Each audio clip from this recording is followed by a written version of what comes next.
வணக்கம். நான் இன்னைக்கு எத பத்தி பேச போறேன்னா, மகாலட்சுமி நம்ம வீட்ல நிரந்தரமா தங்குறதுக்கு ஒரு சில வழிமுறைகளை நம்ம பண்ணோம் அப்படின்னா, கண்டிப்பா அந்த வீட்ல எந்த பண பிரச்சனையும் இருக்காது. வறுமை, தரித்திரம், வீட்ல நோய் இந்த மாதிரி எந்த பிரச்சனையுமே இருக்காது. எனக்கு தெரிந்த ஒரு சில விஷயத்த தான், அதாவது ஆன்மீக தகவல், அத நான் உங்க கூட ஷேர் பண்றேன்.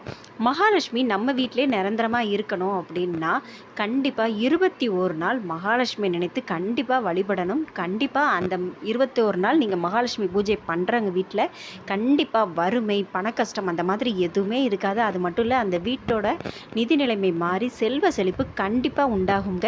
நீங்க வெள்ளிக்கிழமை தோறும் நம்ம மகாலட்சுமி பூஜை பண்ணுவோம். அதுக்கு பதிலா நம்ம ஒரு வளர்பிறை நாள்ல ஒரு வெள்ளிக்கிழமை பார்த்து நீங்க பூஜைய தொடங்கிட்டீங்க அப்படின்னா, கண்டிப்பா அதிலிருந்து 21 நாள் நீங்க தொடர்ந்து மகாலட்சுமி பூஜை கண்டிப்பா பண்ணணும். இத நீங்க தொடர்ந்து பண்ணீங்க அப்படின்னா, கண்டிப்பா உங்க வீட்ல இருக்கிற செல்வ வளம் அதிகரிக்கும். அது மட்டும் இல்ல, உங்க வீட்ல இதுவரைக்கும் பணமே இல்ல, எங்க வீட்ல தரித்திரம், எங்கள் வீட்டில் பண கஷ்டம் மட்டும்தான் இருக்குது அப்படின்னு சொல்கிறவங்க கண்டிப்பாக 21 நாள் தொடர்ந்து மகாலட்சுமி பூஜை பண்ணோம் அப்படின்னா, கண்டிப்பாக சொல்கிறேன், நம்ம வீட்டில் இருக்கிற நிதி நெருக்கடி எல்லாமே சரியாயிரும். நம்மளே ஒருத்தர்கிட்ட கடன் வாங்க போகிறோம் அப்படின்னா, கண்டிப்பாக அது மனுஷங்களாக இருந்தோம் அப்படின்னா, ஒரு தடவை 2 தடவை கெஞ்சி கேட்கும்போதோ, 3ஆவது தடவை கேட்கும்போதோ, இத்தனை தடவை கேட்குறாங்களே அப்படின்னு சொல்லியாவது மனசு இறங்கியாவது கண்டிப்பாக கொடுப்பாங்க. அதே மாதிரி தாங்க மகாலட்சுமி தாயார். மனுஷங்க கிட்டேயே நம்ம ஒரு தடவைக்கு மேலே நம்ம திரும்ப திரும்ப கேட்டுட்டு இருக்கும்போது, கண்டிப்பாக இரக்கம் பார்த்து நமக்கு ஹெல்ப் பண்ணும்போது, மகாலட்சுமி தாயார் கண்டிப்பாக நமக்காக செய்ய மாட்டாங்களா? அதை வெள்ளிக்கிழமை தோறும் நீங்கள் செஞ்சிட்ருக்கீங்க அப்படின்னா ஓகே. ஆனால் 21 நாள் நீங்கள் தொடர்ந்து மகாலட்சுமி தாயாரை கண்டிப்பாக வணங்கி பாருங்கள். கண்டிப்பாக நீங்கள் கேட்ட வரங்கள் எவ்வளோ லட்சமானாலும் சரி, கண்டிப்பாக மனம் குளிர்ந்து அந்த பணத்தேவை நல்ல விஷயத்துக்காக இருந்தது அப்படின்னா கண்டிப்பாக உங்களுக்கு கிடைக்கும். நீங்கள் மகாலட்சுமி பூஜை ஆரம்பிக்கிறதா இருந்துச்சு அப்படின்னா, ஒரு வளர்பிறை நாளில் பார்த்து பண்ணிக்கோங்க.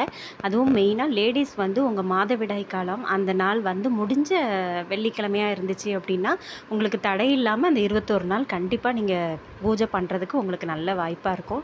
அதனால் நீங்கள் அந்த நாள்லேயே அந்த மாதிரி நீங்கள் பண்ணிட்டீங்க அப்படின்னா, லேடிஸ்க்கு எந்த பிரச்சனையும் இல்லை. 21 நாள் கண்டினியூவாக பண்ணி மகாலட்சுமியோட அருளை கண்டிப்பாக பெறலாம். பூலோகத்தில் ஒரு தடவை பிரகு முனிவர் தம் மகாலட்சுமி கிட்ட நீ ஏன் ஒரே இடத்துல நிலையாக இருக்க மாட்டேக்க, உன்னை நிலையாக இருக்க வைக்கணும் அப்படின்னா நாங்கள் என்ன பண்ணணும் அப்படின்னு கேட்டதுக்கு, அவர் என்ன நினைத்து மகாலட்சுமி பூஜை பண்ணுறவங்க கிட்டையும் நான் கண்டிப்பாக இருப்பேன்.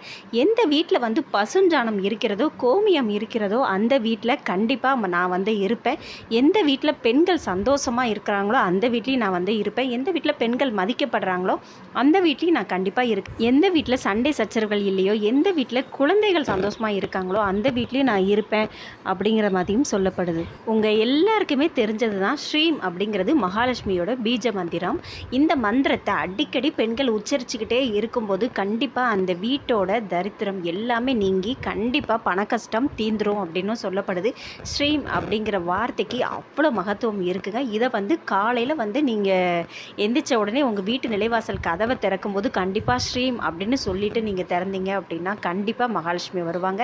அது மட்டும் இல்லை, நீங்கள் உங்கள் வீட்டு பூஜை அறையில் தீபம் ஏற்றும் போதும் ஸ்ரீம் அப்படிங்கிற மந்திரத்தை கண்டிப்பாக நீங்கள் சொல்லிட்டு பூஜை பண்ணீங்க, கண்டிப்பாக தீபம் ஏற்றுனீங்க அப்படின்னா அதுவும் நல்லது அப்படின்னு சொல்லப்படுது. அது மட்டும் இல்லை, ஸ்ரீம் அப்படிங்கிற வார்த்தையை நீங்கள் மகாலட்சுமி பூஜை பண்ணும்போது கண்டிப்பாக ஒரு பலகை முன்னாடி அதை நல்லா வாஷ் பண்ணிவிட்டு அதில் நீங்கள் மஞ்சளில் தண்ணீர் அல்லது பன்னீர், பச்சை கற்பூரம் இதை கரைச்சிருச்சு இதில் ஸ்ரீம் அப்படிங்கிற வார்த்தையை நீங்கள் எழுதிட்டு அதில் மலர் கொஞ்சம் தூவிட்டு அதையும் நீங்கள் தீபாராதனை காட்டும்போது கண்டிப்பாக அதன் பலனும் கண்டிப்பாக அதிகமாக கிடைக்கும். இனி மகாலட்சுமி பூஜை பண்ணும்போது இந்த ஸ்ரீம் அப்படிங்கிற வார்த்தையை சொல்லிவிட்டு அந்த ஸ்ரீம்ங்கிறத பலகையில் எழுதிட்டு அதை நீங்கள் பூஜை பண்ணிட்டு வாங்க. அதுவும் ரொம்ப நல்லதுங்க. ஸ்ரீம்ங்கிறதுக்கு அவ்வளோ பவர் இருக்குது. நீங்கள் இதை கண்டிப்பாக ட்ரை பண்ணி பாருங்கள். ஒருத்தங்களோட கர்ம வினையை பொறுத்து தாங்க அவங்களுக்கு நல்லது கெட்டது இது எல்லாமே நடக்கும். நம்ம என்ன தான் நல்லது செஞ்சாலும் ஒரு சில பேருக்கு கண்டிப்பாக அது கெட்டதாகவே நடந்து முடியும். அப்படிங்கிறவங்களுக்கு கண்டிப்பாக கர்ம வினை அதிகமாக இருக்குது அப்படின்னு சொல்லப்படுது. அதனால் நீங்கள் முடிஞ்ச வரைக்கும் தான தர்மம் பண்ணுங்கள். கண்டிப்பாக கர்ம வினையிலிருந்து தப்பிக்கலாம். நம்ம வீட்டில் இருக்கிற பொருளாதார ரீதியான ஒரு சில மாற்றங்களுக்கும் கண்டிப்பாக கர்ம வினை மட்டுமே காரணம். அதனால் நீங்கள் முடிஞ்ச வரைக்கும் தான தர்மம் பண்ணுங்கள். உங்களால் முடிஞ்ச உதவியை நீங்கள் கண்டிப்பாக செய்யுங்க. இதிலிருந்து தப்பிக்கலாம். நன்றி.